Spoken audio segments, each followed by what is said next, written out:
بسم الله الرحمن الرحيم. الحمد لله رب العالمين. اللهم صل وسلم وبارك على محمد وعلى آل محمد. اللهم انفعنا بما علمتنا وعلمنا ما ينفعنا وزدنا علما وبارك لنا في علمنا وارزقنا الإخلاص في القول والعمل كاملا وعلما نافعا لا ينسى وتوفيقا دائما وصحة ويقينا آمين يا رب العالمين.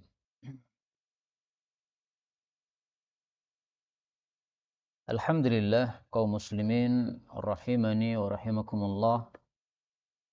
Kita lanjutkan pengajian tafsir Al-Quran satu hari satu halaman. Kita sudah sampai pada halaman 69, yaitu surah Ali Imran ayat 149 sampai 153 insyaallah ta'ala. أعوذ بالله السميع العليم من الشيطان الرجيم من همزه ونفخه ونفثه. يا أيها الذين آمنوا إن تطيعوا الذين كفروا يردوكم على أعقابكم فتنقلبوا خاسرين بل الله موليكم وهو خير الناصرين سنلقي في قلوب الذين كفروا الرعب بما أشركوا بالله ما لم ينزل به سلطانا ومأويهم النار وبئس مثوى الظالمين ولقد صدقكم الله وعده إذ تحسونهم بإذنه حتى إذا فشلتم وتنازعتم في الأمر وعصيتم من بعد ما أريكم ما تحبون منكم من يريد الدنيا ومنكم من يريد الآخرة ومنكم من يريد الآخرة ثم صرفكم عنهم ليبتليكم ولقد عفا عنكم والله ذو فضل على المؤمنين إذ تصعدون ولا تلوون على أحد والرسول يدعوكم في أخريكم فأثابكم غما بغم لكي لا تحزنوا على ما فاتكم ولا ما أصابكم والله خبير بما تعملون. Alhamdulillahi Rabbil Alamin. Allahumma arhamna bil Qur'ani amin. Pada ayat-ayat yang kita baca ini ada beberapa kata yang bisa dibaca dengan dua bacaan. Yang pertama pada ayat 150, wa huwa, haknya boleh disukun, wa huwa. Kemudian ayat 151, ar-ru'ba, ainnya boleh didhamma, ar-ru'ba. Kemudian masih pada ayat ini yunazzil, boleh dibaca yungzil, dan ini sering kita temukan dalam Quran. Kemudian wabi'sa, hamzah bisa diganti dengan ya, wabisa. Kemudian banyak kita temukan di sini bacaan idgham. Misalnya pada ayat 153, iltu, zal ketemu ta, ini susah ya, iltu susah, maka boleh diidghamkan. Ittus, zalnya hilang diganti jadi ta. Ittus idun, lebih enak kan? Karena ta ketemu ta, lebih mudah daripada zal ketemu ta. Ini semuanya adalah qiraah mutawatirah yang sumbernya dari Rasulullah sallallahu alaihi wasallam. Adapun tafsirnya secara ringkas, maka Allah mengatakan pada surah Ali Imran ayat 149. Ya ayyuhalladzina amanu, wahai orang-orang yang beriman, in tuti'u, jika kalian mentaati alladzina kafaru, orang-orang kafir, yaruddukum, mereka akan mengembalikan kalian ala a'qabikum, pada tumit-tumit kalian, maksudnya jadi murtad lagi, fatanqalibu, maka kalian kembali, yaitu kembali kepada Allah, khasirin, dalam keadaan rugi. Ayat ini menunjukkan tidak boleh orang muslim mentaati orang kafir. Nah, muncul pertanyaan, mentaati dalam hal apa yang tidak boleh? Kalau ada orang muslim sebagai tukang, majikannya orang kafir, ini tolong rumah saya dibuat. Apakah tidak boleh tukangnya mentaati pemilik rumah ini? Ya tentu saja boleh. Karena memang dia dipekerjakan untuk menggarap rumah yang dia inginkan. Maka yang dimaksud tuti'u di sini tidak boleh mentaati orang kafir, yaitu dalam masalah agama. Masalah agama berlepas diri, sendiri-sendiri. Lakum dinukum waliyadin. Kalau masalah dunia, taat kepada orang kafir, kalau memang dia berhak ditaati, nggak ada masalah. Kita sakit, datang ke dokter, dokternya orang kafir, dikasih obat, nih nanti dibeli obatnya ya, diminum 1 hari 3 kali. Nah jangan kita gunakan ayat ini, tidak boleh taat orang kafir. Akhirnya setelah dapat resep, resepnya dibuang. Atau setelah dapat resep kita minumnya tidak sesuai aturan, ya nggak benar begini. Maka yang dimaksud di sini taat dalam hal agama, haram kepada orang kafir. Lah taatnya kepada siapa? Kepada Allah dan Rasulullah sallallahu alaihi wasallam. Baik, kita ambil beberapa faedah dari ayat ini. Faedah yang pertama, ya ayyuhalladzina amanu, wahai orang-orang yang beriman. Kata Ibnu Mas'ud, kalau kita mendengar ya ayyuhalladzina amanu, maka kita disuruh pasang telinga. Kenapa? Karena setelah ya ayyuhalladzina amanu itu hanya 2 kemungkinan. Kemungkinan pertama, Allah akan memerintahkan satu kebaikan besar. Kemungkinan kedua, Allah akan melarang dari satu keburukan besar. Nah, di sini termasuk satu keburukan besar dilarang oleh Allah, yaitu apa? Taat kepada orang kafir. Ini keburukan besar. Karena apa? Efeknya nanti kita akan murtad sehingga rugi di akhirat, yaitu masuk neraka. Jadi yang dimaksud khosirin rugi, ini masuk neraka. Karena orang yang rugi, hakikat rugi yang sesungguhnya adalah kalau dia masuk neraka. Kalau di dunia miskin tapi besok masuk surga, itu enggak rugi. Di dunia kaya raya tetapi di akhirat masuk neraka, lah itu yang rugi. Faedah kedua, dalam ayat ini Allah mengatakan yaruddukum ala aqabikum. Orang kafir akan mengembalikan kalian pada tumit kalian. Maksudnya balik ke belakang, yaitu menjadi murtad lagi. Karena dulu para sahabat rata-rata orang kafir. Sebelum datang Nabi Muhammad SAW, mereka orang-orang kafir.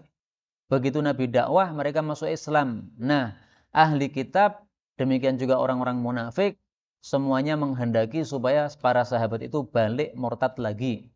Maka ayat ini semakna dengan ayat yang terkenal, walan tardha 'ankal yahudu walan nasara hatta tattabi'a millatahum. Surat Baqarah ayat 120. Tidak akan rela orang Yahudi dan Nasrani sampai kalian mengikuti agama mereka. Jadi Yahudi Nasrani itu pengennya semua manusia di atas muka bumi ini jadi Yahudi atau jadi Nasrani. Tidak mau yang lain. Tidak mau ada Muslim, nggak mau. Ini semakna juga dengan surah An-Nisa ayat 89. Waddu law takfuruna kama kafaru. Mereka sangat ingin kalau kalian menjadi kafir sebagaimana mereka kafir. Sebagaimana kita juga umat Islam, sama juga. Kita pengen semua orang di atas muka bumi menjadi Muslim. Karena kita tahu bahwa kebenaran itu pada Islam. Yang tidak Islam nanti sengsara di neraka. Nah, kita tidak inginkan ada orang sengsara di neraka. Kita ingin tetangga kita semuanya selamat, sehingga kita dakwai supaya masuk Islam. Sama-sama menganggap berada dalam kebenaran. Yang Yahudi menganggap dalam kebenaran, Nasrani menganggap dalam kebenaran. Nah, kita umat Islam juga begitu, kita menganggap dalam kebenaran.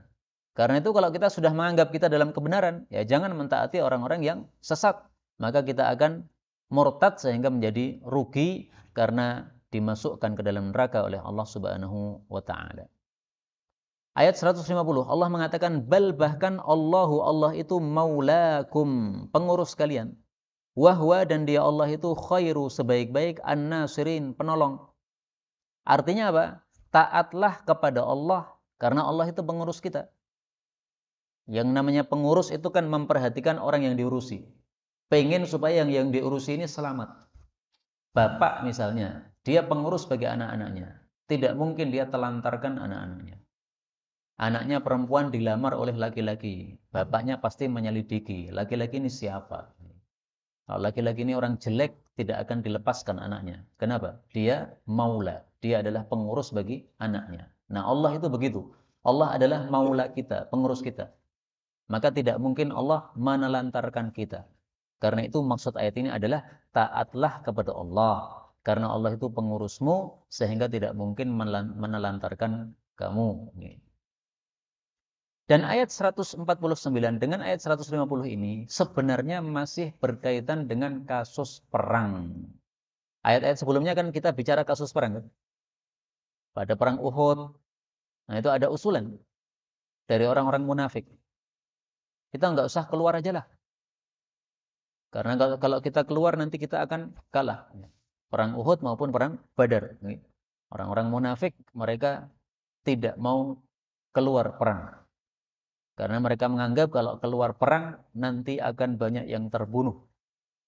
Nah, maka keinginan orang-orang munafik supaya umat Islam tidak keluar perang, jangan ditaati. Allah suruh perang, berangkat. Dan dijanjikan oleh Allah, wa huwa khairun nasirin. Allah itu sebaik-baik penolong. Kenapa dikatakan sebagai sebaik-baik penolong? Karena kalau menolong, tidak akan ada yang bisa mengalahkan. Sebagaimana disebutkan oleh Allah dalam surah yang lain, yaitu pada surah Ali Imran ayat 160. Pada ayat yang lain ya. Ali Imran ayat 160. Iyang surkumullah, kalau Allah menolong kalian, fala ghalibalakum, maka tidak akan ada yang bisa mengalahkan kalian. Nah, maka Allah itu sebaik-baik menolong. Kalau sudah menolong, pasti menang. Kalau selain Allah, menolong bisa, tetapi menang belum tentu. Tapi kalau Allah menolong, pasti menang. Maka disebut sebagai khairun nasirin, sebaik-baik penolong. Bagaimana cara Allah menolong? Muncul pertanyaan. Dijawab oleh ayat berikutnya, ayat 191. Sanulki, kami akan melemparkan, kami akan memasukkan fi qulubil ladzina kafaru, pada hatinya orang-orang kafir dimasuki apa? Ar-ru'ba, rasa takut. Kenapa? Bima asyraku, dengan sebab mereka syirik billah kepada Allah. Ma lam yunzil, sesuatu yang Allah tidak turunkan bihi padanya sultana, dalil atau bukti. Wa ma'wahum, dan tempat kembali mereka adalah an-nar, neraka. Wa bisa, dan seburuk-buruk mathwa, tempat tinggal al-zalimin, bagi orang-orang yang zalim, yaitu orang-orang yang kafir atau musyrik. Jadi salah satu cara Allah menolong orang-orang beriman, caranya gimana? Allah kasih rasa takut pada orang kafir. Dan ini sudah berkali-kali terjadi. Pada perang Ahzab, itu yang paling buktinya nyata sekali. Umat Islam di kota Madinah, kecil kotanya, tidak terlalu besar. Kemudian kota Madinah bisa diserang dari selatan dan bisa diserang dari utara. Kalau dari timur, dari barat tidak bisa, karena tempatnya bebatuan. Tapi bagian selatan Madinah ini dihuni oleh orang-orang Yahudi. Nah, Rasulullah sudah ada kesepakatan damai dengan orang-orang Yahudi, sehingga tidak mungkin orang-orang kafir nyerang dari selatan Madinah. Mereka nyerangnya dari arah utara. Makanya Rasulullah membuat parit di utara Madinah. Jadi parit itu bukan mengelilingi Madinah, bukan ya, tapi hanya di area utaranya. Supaya orang-orang kafir tidak bisa masuk ke kota Madinah. Waktu itu jumlah orang kafir sangat banyak sekali. Karena mereka menggabungkan semua kabilah. Tidak hanya orang-orang kafir Quraisy. Kalau hanya orang Quraisy tidak banyak ya. Tapi ini digabungkan, makanya disebut Ahzab. Ahzab itu adalah koalisi musuh dari beberapa kabilah. Tapi Allah kirim angin pada mereka. Allah kirim gelap pada mereka. Sehingga kemah-kemah mereka semuanya hancur lebur gara-gara angin ini. Kemudian tanah-tanah masuk pada mata mereka. Debunya masuk pada mata mereka. Sakit rasanya. Akhirnya mereka ketakutan sendiri. Akhirnya mereka pulang tanpa bisa melukai umat Islam sedikit pun. Nah, itu contoh bagaimana Allah itu nulqi, melemparkan rasa takut pada hatinya orang-orang kafir. Dan ada hadis yang berkaitan dengan ayat ini, yaitu sabda Nabi Rasulullah sallallahu alaihi wasallam mengatakan, "Nusirtu birru'bi masirata syahrin." Aku ditolong oleh Allah dengan diberi rasa takut pada orang-orang kafir sejauh perjalanan 1 bulan. Artinya jarak tempuh 1 bulan Nabi belum sampai ke arahnya orang-orang kafir, mereka sudah ketakutan. Misalnya perjalanan dari Solo ke Surabaya 1 bulan, misalnya kalau pakai unta. Nah maka dari Solo, Nabi masih berada di Solo, orang-orang kafir Surabaya sudah ketakutan semuanya. Nah itu adalah siapa yang memberikan begitu? Allah Subhanahu wa Ta'ala. Karena hati manusia ini di tangan Allah. Kita tidak bisa berbuat apa-apa. Dengan bukti kalau ada masalah, kemudian kita susah. Kita berusaha menghilangkan susah, tetap susah saja. Anak mati, pasti susah kan? Nah, kita pengen menghilangkan susah, nggak bisa. Susah itu muncul dengan sendirinya. Siapa yang memunculkan? Allah. Berarti hati itu yang mengatur Allah Subhanahu wa Ta'ala. Nah, yang memunculkan rasa takut ini juga Allah. Maka pada surah Al-Ahzab ayat 25 Allah mengatakan wa kafallahul mu'mininal qital. Allah itu mencukupi orang-orang beriman dari peperangan, yaitu dengan mengirim angin tadi. Pada perang Ahzab, pada perang Khandaq, di mana Nabi membuat parit, itu umat Islam dicukupi oleh Allah dengan dikirimi angin yang menyerang mereka sehingga mereka ketakutan. Nah, mereka takut itu kenapa? Sebabnya apa? Sebabnya asyraku billah, syirik kepada Allah. Artinya orang beriman mestinya sebaliknya. Karena tidak ada syirik dalam hati, maka tidak ada rasa takut. Itu mestinya begitu. Maka kalau kita beriman tetapi kita takut dalam perang, itu berarti imannya belum sempurna. Nah, kenapa orang beriman mestinya tidak takut? Karena orang beriman paham kalau perang menang itu dapat pahala dan ghanimah, kalau perang kalah itu dapat pahala dan surga. Mati syahid kan dapat surga. Nah, maka enggak takut. Kenapa? Karena baik semuanya. Menang, pahala ada, ghanimah ada. Kalah, mati syahid, maka pahala ada, surga langsung. Nah, sudah, tidak ada yang perlu ditakuti. Ini. Faedah berikutnya dalam ayat ini Allah mengatakan malam yungzil bihi sultana. Syirik itu tidak ada dalilnya.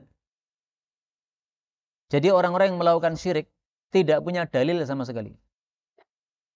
Ada seorang sahabat Nabi sebelum masuk Islam ditanya oleh Nabi, kamu nyembah berapa Tuhan? Kata dia, sab'ah, ada 7 Tuhan saya sembah.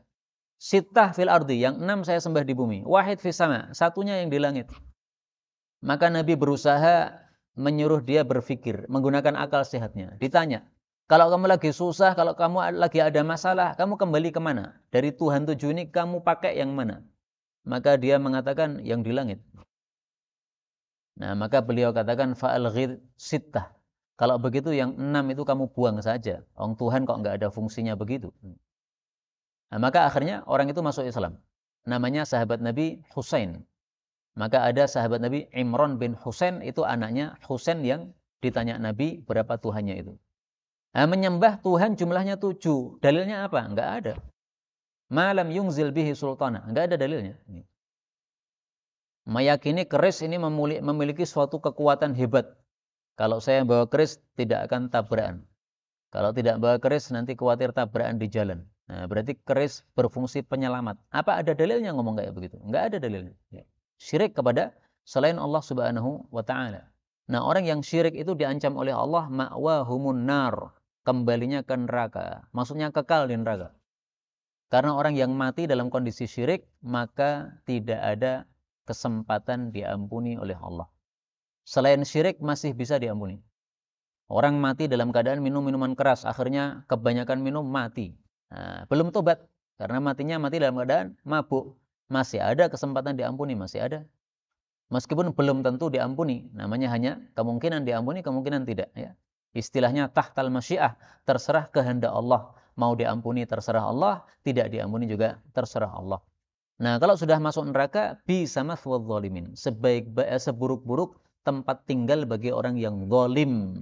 Zalim di sini maksudnya tadi, syirik tadi. Karena inna syirka la zulmun azim. Syirik adalah kezaliman yang besar. Lah bagaimana kalau melakukan kezaliman selain syirik? Apakah tempatnya juga di neraka? Tempatnya juga di neraka, tetapi tidak kekal. Dalilnya banyak sekali bahwa orang-orang zalim itu diancam masuk neraka. Contoh sabda Nabi SAW, man syaribal muskir, siapa yang minum minuman keras, ayasqiyahu min tinatil khibal, dijanjikan oleh Allah untuk diminumi tinatul khibal, araqi ahlin nar, yaitu keringatnya penghuni neraka. Dalam hadis yang lain disebutkan yaitu nanahnya ahli neraka. Jadi orang yang belum tobat dari minum minuman keras, diancam masuk neraka, nanti akan dihidangi minuman yang ada di neraka, yaitu nanah-nanah dan darah-darah yang mengucur dari penghuni neraka, itu jadi minuman dia. Minum nanah, siapa yang mau, Pak? Apalagi nanah di neraka, pasti sangat tidak menyenangkan sekali. Nah, ini ancaman bagi orang yang berbuat dolim, yang dolimnya bukan syirik. Dolimnya minum minuman keras. Minum minuman keras itu dolim. Dolim definisinya apa? Wad'u syai' fi ghairi mahallih, menaruh sesuatu di selain tempatnya yang benar, itu zalim. Minuman keras itu mestinya tempatnya di sampah, dibuang sana. Ini malah dimasukkan dalam perut, zalim kayak begini. Demikian juga hadis yang lain, Rasulullah bersabda, man qala fi mumin, siapa yang menuduh orang mukmin ma laysa fi, sesuatu yang tidak sesuai fakta, askanahullah radghatal khabal, Allah akan benamkan dia di dalam nanah-nanah penghuni neraka. Hatta yakhruja mimma qala, sampai dia keluar dari tuduhan tersebut, walaysa bi kharij, tapi sudah tidak mungkin keluar, wong sudah masuk alam akhirat. Kalau mau keluar dari tuduhan tadi ya segera minta maaf kepada yang dituduh ketika masih di dunia, supaya tidak dibenamkan dalam nanah-nanah penghuni neraka. Nah, ini dalil yang kedua bahwa zalim selain syirik itu juga masuk ke dalam neraka. Nuduh orang itu zalim. Maka zalim kan ada 3. Zalim kepada Allah yaitu syirik, masuk neraka, kekal. Zalim kepada sesama manusia seperti menuduh, masuk neraka tetapi tidak kekal. Zalim kepada diri sendiri, berbuat maksiat misalnya minum minuman keras tadi, itu juga masuk neraka tetapi tidak kekal. Selama dia masih muslim, maka dia masih ada kesempatan masuk surga. Kemudian Allah mengatakan walaqad, dan sungguh-sungguh shadaqakumullah, Allah telah jujur kepada kalian, wa'dahu, terhadap janjinya, ittahussunahum, ketika kalian membunuhi mereka orang-orang kafir, biiznihi, dengan izin Allah, yaitu di awal perang.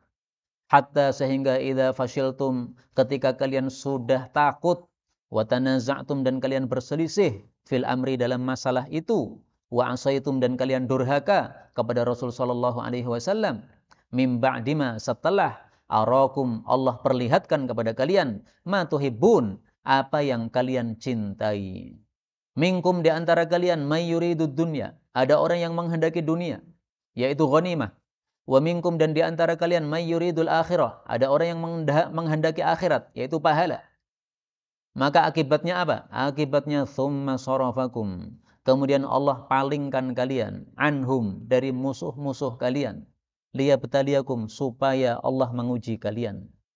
Walaqad afa ankum, dan sungguh Allah telah memaafkan kalian. Wallahu, dan Allah itu dzu fadlin, memiliki karunia, alal mu'minin, terhadap orang-orang beriman. Ini ayat cerita tentang perang Uhud, sebagaimana ayat-ayat sebelumnya cerita tentang perang Uhud. Jadi perang Uhud itu umat Islam awalnya mengalami kemenangan, kemudian mengalami kekalahan, tapi endingnya kemenangan lagi. Nah, maka kemenangan dalam perang Uhud yang diberikan oleh Allah di awal perang, itulah yang dimaksud walaqad shadaqakumullahu wa'dah. Allah sudah jujur kepada kalian dalam janjinya. Janjinya apa? Yaitu menolong di dalam perang. Allah berjanji, kamu kalau perang, kamu akan saya menangkan. Nah, ini janjinya sudah dipenuhi oleh Allah. Yaitu di awal perang Uhud, ittahussunahum bi'ilni, kalian berhasil membunuhi orang-orang kafir dengan izin Allah. Nah, maka dari ayat ini kita tahu bahwasanya dalam perang Uhud yang terbunuh tidak hanya orang muslim. Memang orang muslim terbunuh 70 orang. Betul itu, ada yang mati syahid 70. Tapi ternyata orang-orang kafir juga enggak kalah banyak mereka mati. Tahussuna itu artinya dalam bahasa Arab membunuh secara banyak. Kalau hanya membunuh 1-2 itu bukan tahussun. Taktulun, ya.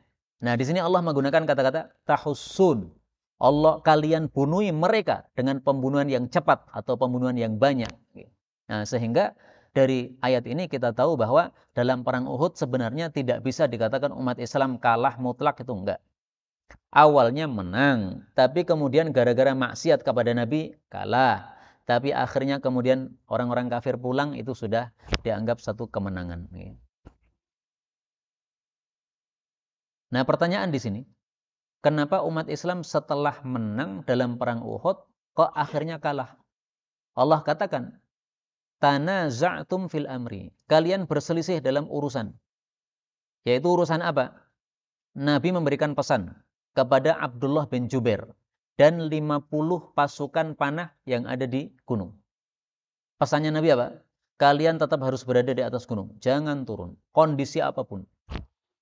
Kami menang atau kami kalah, kalian posisinya di atas. Jangan kemana-mana. Nah, begitu umat Islam ternyata menang di bawah, maka yang di atas berselisih. Mereka ingin turun, maka ditegur oleh pemimpinnya, Abdullah bin Jubair. Jangan turun. Pesan Nabi, kita disuruh tetap di sini. Maka mereka mengatakan, tidak, kami harus turun. Wong ini ada ghanimah dibagi-bagi ini, rebutan ghanimah. Kita harus dapat juga nih. Jadi waktu perang Uhud itu ghanimah belum ada kepastian.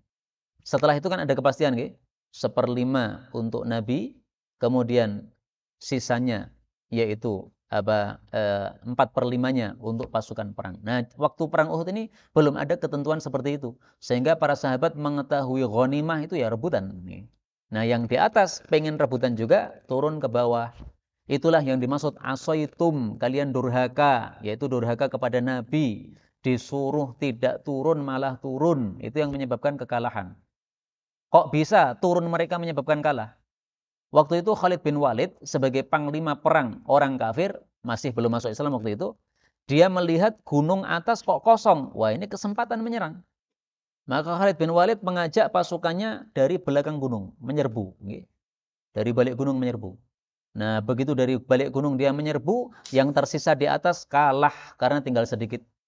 Akhirnya umat Islam pada lari terbirit-birit sampai mereka naik gunung untuk menyelamatkan diri. Ya, naik gunung untuk apa? Menyelamatkan diri, sebagaimana nanti akan disebutkan pada ayat berikutnya itu. Dalam ayat ini Allah mengatakan mim ba'di ma arakum ma tuhibbun. Setelah Allah memperlihatkan kalian apa yang kalian sukai, yaitu maksudnya kemenangan. Setelah Allah memperlihatkan ada kemenangan di bawah, maka yang atas pada durhaka, yaitu turun, padahal tidak boleh turun. Maka dari sini kita ambil pelajaran, yaitu kalau kita durhaka kepada Nabi, pasti akan ada musibah yang menunggu kita. Jangan durhaka kepada Nabi sallallahu alaihi wasallam. Adanya musibah apapun juga, ya, mau tsunami, mau gempa, mau Covid dan sebagainya, itu gara-gara durhaka kita kepada Allah atau kepada Rasulullah sallallahu alaihi wasallam. Seandainya manusia ini tidak ada satupun yang durhaka, maka yang terjadi apa? La fatahna alaihim barakatin minas sama'i wal ard. Surat Al-A'raf ayat 96. Kalau penduduk desa iman takwa, imtak, sungguh kami akan buka atas mereka berkah-berkah. Bukan hanya satu berkah, berkah-berkah. Berarti banyak. Minas sama' wal ard, dari atas maupun bawah. Semuanya berkah. Berarti nggak ada siksaan turun. Gempa itu siksa dari bawah. Covid itu siksa dari atas. Nah, karena terbang, virusnya terbang-terbang. Nah, maka tidak akan muncul musibah-musibah itu andai kita iman dan takwa kepada Allah Subhanahu wa taala. Faedah berikutnya, dalam ayat ini Allah Subhanahu wa taala mengatakan, "Tsumma sharafakum anhum." Allah memalingkan kalian dari mereka. Maksudnya umat Islam jadi terbirit-birit, lari ketakutan. Gara-gara apa?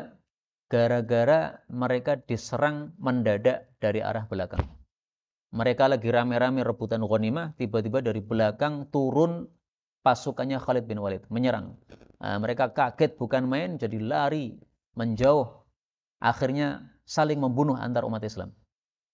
Karena ada yang berada di belakang, ada yang dari depan menuju ke belakang, dikira ini adalah musuh, ketemu saling pedang. Salah satunya yang mati karena dibunuh oleh umat Islam sendiri adalah Yaman, bapaknya Hudzaifah bin Yaman. Dikira Yaman ini adalah orang kafir, maka diinjak-injak, dibunuhi oleh umat Islam yang lari terbirit-birit tadi. Dan ini kondisi yang wajar ya. Orang lagi takut itu tidak sadar siapa yang di depannya. Dikira musuh, padahal temannya sendiri. Itu efek dari tidak taat kepada Nabi. Akhirnya mati 70 orang. Allah katakan liyabtaliyakum, untuk menguji kalian. Walaqad afa'ankum, dan Allah sudah memaafkan kalian. Bentuk maafnya Allah yaitu tidak terbunuh semua umat Islam. Yang terbunuh hanya 70. Itu bentuk maafnya Allah kepada mereka. Andaikan Allah tidak memaafkan, niscaya semua akan mati waktu itu. Tapi Allah tidak menghendaki itu. Ya, Allah sudah maafkan sehingga yang terbunuh hanya 70. Habis itu kemudian berpisah antara muslim dengan kafir. Ya, semuanya menarik diri. Nah, setelah menarik diri seperti itu, orang-orang kafir merasa sudah menang. Kenapa? Waktu itu setan berteriak, Muhammad sudah mati, Muhammad sudah mati. Ya. Ini teriakan setan, terdengar oleh manusia. Tapi itu sebenarnya suara setan. Maka Abu Sufyan mengatakan, apakah Muhammad masih ada? Mendengar pertanyaan seperti ini, Rasulullah bersabda, diam, jangan dijawab. Maka Abu Sufyan bertanya lagi, apakah Abu Bakar masih hidup? Rasulullah mengatakan, diam, jangan dijawab. Abu Sufyan ngomong lagi, apakah Umar bin Khattab masih hidup? Nabi mengatakan, diam, jangan dijawab. Tapi yang namanya Umar bin Khattab, Pak, orangnya keras. Dia mendengar seperti itu, tidak tahan dia. Dia mengatakan, semuanya masih hidup. Muhammad masih hidup, Abu Bakar masih hidup, Umar masih hidup. Nah, akhirnya apa? Mereka menganggap bahwasanya diri mereka belum berhasil membunuh tokoh-tokoh muslim, Nabi Muhammad SAW, Abu Bakar dan Umar. Dan mereka tidak berani mengulangi perang lagi. Dan itu sudah dianggap satu kemenangan dalam perang Uhud. Karena kan umat Islam waktu itu sudah kalah. Kalau memang orang-orang kafir merasa sudah memenangkan peperangan, ya pastinya berani untuk melakukan perang lagi sehingga umat Islam dibantai habis. Tapi mereka nggak berani. Berarti itu satu kekalahan itu. Mereka sudah mulai menang tapi tidak berani melanjutkan peperangan. Ini berarti satu kekalahan. Nah, maka bisa dikatakan bahwa perang Uhud itu awalnya menang, kemudian di tengahnya adalah kalah, tapi akhirnya adalah menang juga. Karena umat Islam mereka tidak dihabisi oleh orang-orang kafir. Itulah maksud wallahu dzu fadlin 'alal mu'minin. Allah memiliki karunia terhadap orang-orang beriman. Salah satu bentuk karunia tidak dihabisi oleh orang-orang kafir. Kemudian Allah menceritakan bagaimana kondisi umat Islam ketika kalang kabut dalam perang Uhud tadi. Allah mengatakan, ingatlah ketika tus'idun, kalian pada naik, wala talwun, dan kalian tidak menoleh ala ahadin, kepada seorang pun. War rasulu, sementara Rasul itu Nabi Muhammad sallallahu alaihi wasallam yad'ukum, memanggil kalian, fi ukhrakum, di belakang kalian. Fa asabakum, maka Allah membalas kepada kalian ghamman, kesedihan, bi ghammin, di atas kesedihan. Supaya apa? Likaila, supaya tidak tahzanu, kalian susah, ala ma fatakum, terhadap sesuatu yang melewati kalian. Wala ma asabakum, tidak pula terhadap apa yang menimpa kalian. Wallahu khabir, dan Allah itu maha mengetahui, bima ta'malun, terhadap apapun yang kalian amalkan. Jadi pada waktu Khalid bin Walid menyerang dari belakang itu, akhirnya umat Islam porak-poranda, lari terbirit-birit. Tus'idun, naik ke gunung untuk menyelamatkan diri. Ini terjemahan dari kata-kata tus'idun dalam tafsir Ibnu Katsir. Kalian lari ke gunung menyelamatkan diri. Tafsir yang lain mengatakan tus'idun itu artinya lari menjauh, bukan lari naik. Ya. Memang so'ada itu bisa diartikan naik. Sehingga kalau Ibnu Katsir mengatakan naik ke gunung, ya tidak salah. Tafsir yang lain mengatakan tus'idun, yakni tub'idun. Kalian lari menjauh, tidak harus naik gunung. Ya. Karena gunung tadi kan sudah dikuasai oleh pasukannya Khalid bin Walid. Ya mungkin ini gunung yang lain. Karena gunung Uhud itu berupa pegunungan. Tidak hanya satu gunung, tapi beberapa bukit perbukitan begitu. Sehingga kalau yang sini dikuasai oleh orang-orang kafir, maka area sana masih kosong. Bisa untuk menyelamatkan diri, lari ke atas. Intinya umat Islam pada lari. Kemudian la talwuna ala ahad. Mereka tidak menoleh pada siapapun. Karena pengen menyelamatkan diri. Tidak peduli Nabi di belakang. Nabi panggil-panggil. Yada'ukum. Nabi panggil. Yaitu Nabi mengatakan, jangan lari. Sayalah Muhammad, sayalah Nabi. Saya masih belum mati. Ayo jangan lari, semuanya kembali. Tapi saking takutnya, mereka masih lari terus tidak pedulikan Nabi. Sampai tersisa Nabi hanya bersama 12 orang. Bayangkan, Nabi hanya dikerumuni 12 orang. Ini kalau bukan pertolongan dari Allah, sudah mati Nabi itu. 12 orang mana bisa mengalahkan pasukan yang banyak. Tapi karena Allah rahmat kepada hambanya, maka 12 yang bersama Nabi SAW ini tidak berhasil dibunuh oleh orang-orang kafir yang akhirnya tadi semua pasukan saling mundur, ya. Yang kafir mundur, yang muslim juga mundur. Memisahkan diri sendiri. Akhirnya mereka mengira Muhammad sudah mati gara-gara ada teriakan dari setan tadi. Jadi di sini setannya ingin melemahkan umat Islam, tapi malah ada fungsinya yaitu perang jadi berhenti. Karena dianggap peperangan sudah selesai. Muhammad sudah mati, ya sudah, peperangan selesai sudah. Tapi ternyata itu hanya berita bohong. Nabi Muhammad tidak mati, setan hanya menipu saja.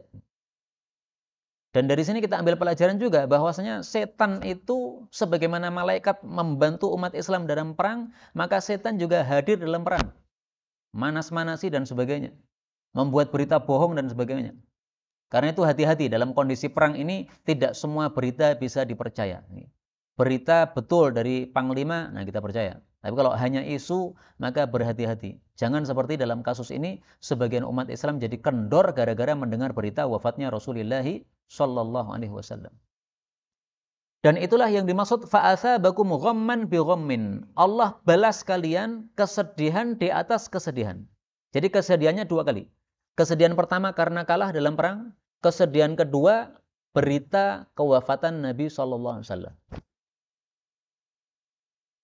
Kesedihan yang kedua, yaitu wafatnya Nabi Shallallahu Alaihi Wasallam, itu melenyapkan kesedihan pertama. Itulah makna likaila tahzanu ala ma fatakum. Supaya kalian tidak sedih terhadap sesuatu yang sudah lewat dari kalian.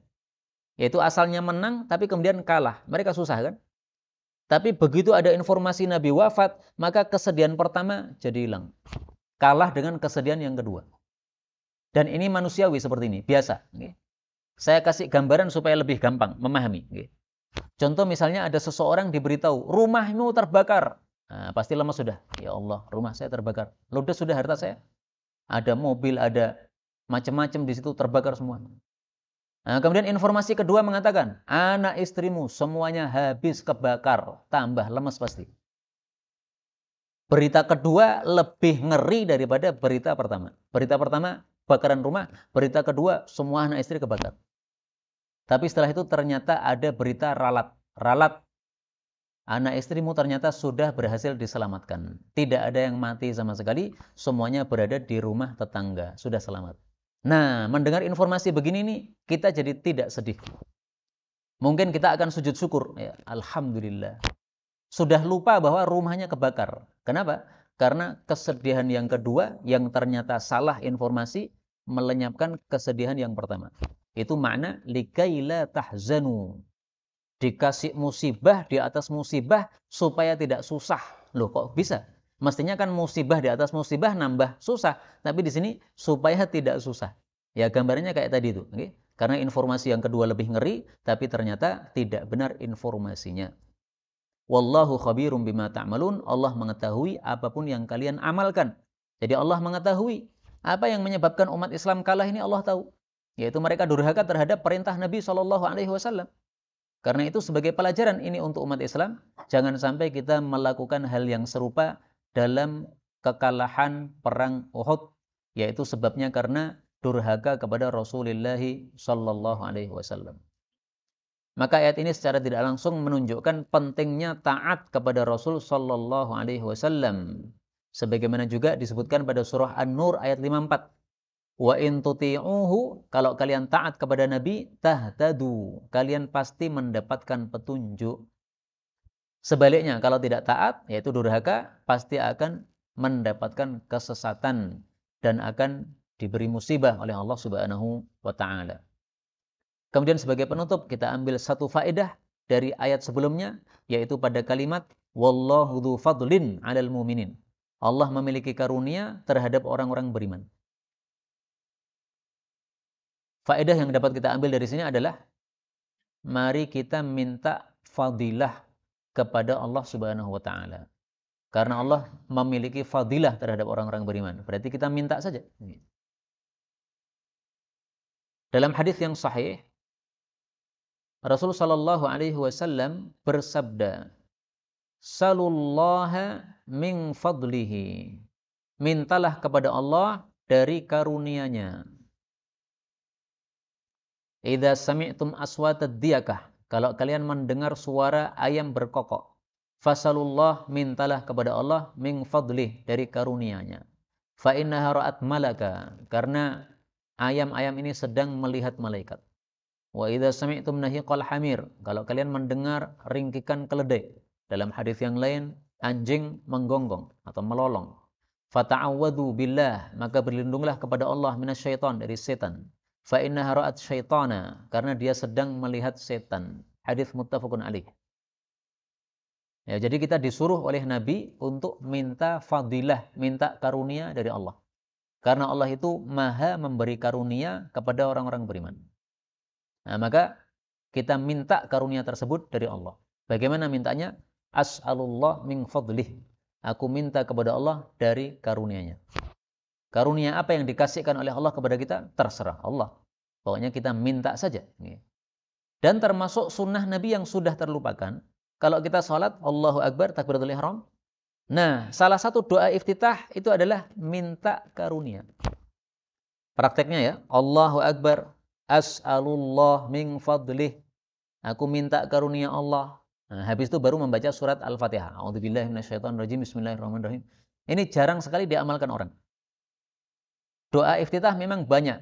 Ada Allahumma ba'id baini, ada tabarakasmuka wa ta'ala jadduka, ada lagi yang lain-lain. Nah, tapi ini salah satu doa iftitah yang termasuk pengamalan dari perintah Nabi tadi, Isalullah min fadli. Mintalah karunia kepada Allah Subhanahu wa taala. Hadisnya sahih, diriwayatkan oleh Al-Imam Ibnu Khuzaimah di dalam kitab sahihnya. Saya berusaha tampilkan di sini ya.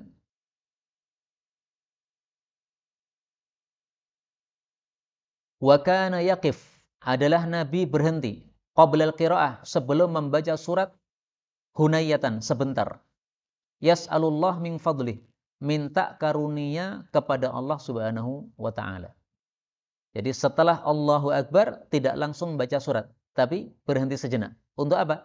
Yas'alullah min fadlih, minta karunia kepada Allah. Nah, maka prakteknya apa? As'alullah min fadlih. Coba kita praktekkan ya. Saya ditirukan. Allahu Akbar. As'alullah min fadlihi. A'udzu billahi minasyaitonir rajim. Nah, silahkan setelah itu membaca Al-Fatihah. Takbir, kemudian as'alullah min fadlih, kemudian a'udzu billahi minasyaitonir rajim, kemudian Al-Fatihah. Dan ini termasuk doa iftitah paling pendek. Saya belum mengetahui doa iftitah yang lebih pendek daripada ini. Maka kalau kita sedang tergesa-gesa, doa iftitahnya tidak mau ditinggalkan, pakai yang ini saja. Kalau pakai Allahumma ba'id baini wa baina khotoyaya kama ba'adta bainal masyriq wal maghrib, kesuwen. 3 kalimat lagi. Padahal ini waktunya sempit nih. Kita sudah melihat qomat tinggal 2 menit lagi. Nah, qomat 2 menit pakai doa iftitah panjang, nggak selesai sholatnya. Pakai doa ini, as'alullah min fadli. Ini fungsinya kalau kita mengetahui sunnah-sunnah Nabi yang beraneka ragam, kita bisa praktekkan dalam kebutuhan kita yang berbeda-beda. Butuh sholat lama, pakai iftitah yang lama. Butuh sholat cepat, pakai iftitah yang cepat. Inilah yang dapat dibicarakan, benarnya dari Allah Ta'ala. Kalaupun ada salahnya, fa astaghfirullahal azim li wa lakum, walhamdulillahi rabbil alamin.